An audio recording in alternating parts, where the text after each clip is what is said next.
This goes out to my children and my grandchildren. When I was growing up, my mother would read this to me every Christmas Eve. And when my daughter and my son were small, I would try to do the same for them. Now that I have grandchildren, I can't necessarily be with them every Christmas Eve. This is for them. Love y'all. 'Twas the Night Before Christmas, a poem originally published as a visit from St. Nicholas on December 23rd, 1823.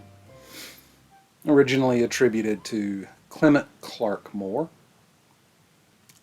'Twas the night before Christmas, and all through the house not a creature were stirring, not even a mouse. The stockings were hung by the chimney with care, in hopes that St. Nicholas soon would be there.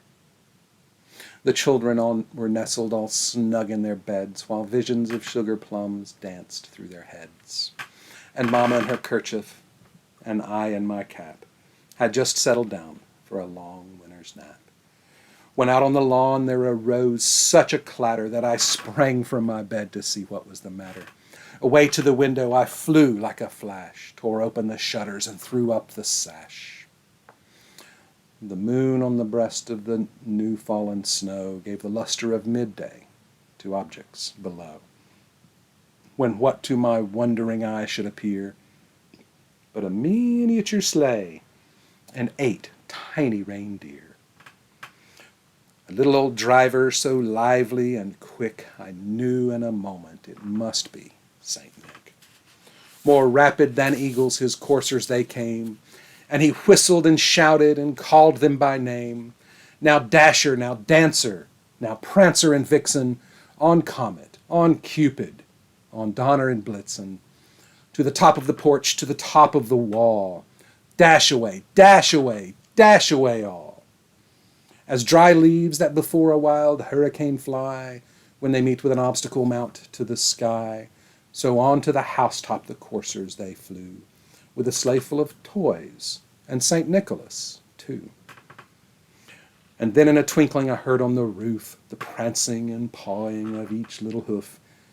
As I drew in my head and was turning around, down the chimney St. Nicholas came with a bound. He was dressed all in fur from his head to his foot, and his clothes were all tarnished with ashes and soot. A bundle of toys he had flung on his back, and he looked like a peddler just opening his pack.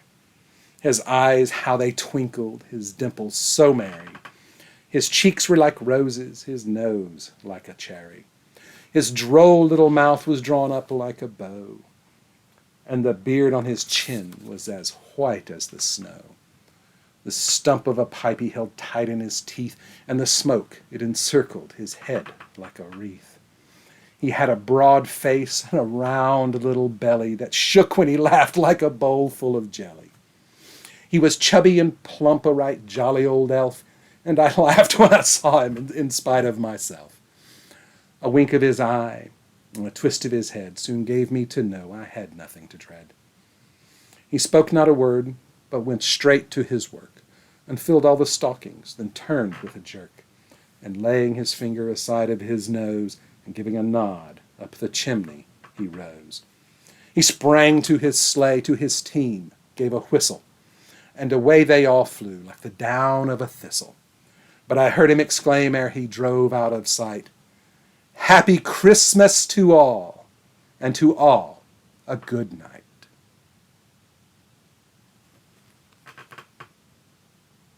Merry Christmas. And he whistled and shouted and called them by name, on Dasher now, Prancer, Donner and Vixen. I did them all backwards, 'cause my brain is a mixin'. The moon on the breast of the new smallin',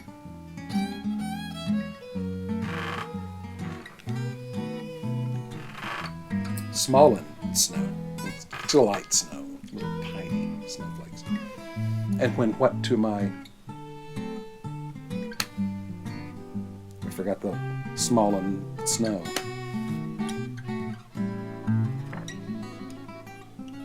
More rapid than eagles, his coursers they flew, and he whistled and shouted.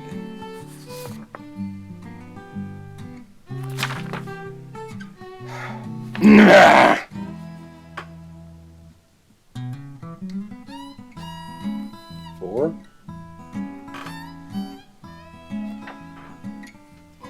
Where'd the mouse go?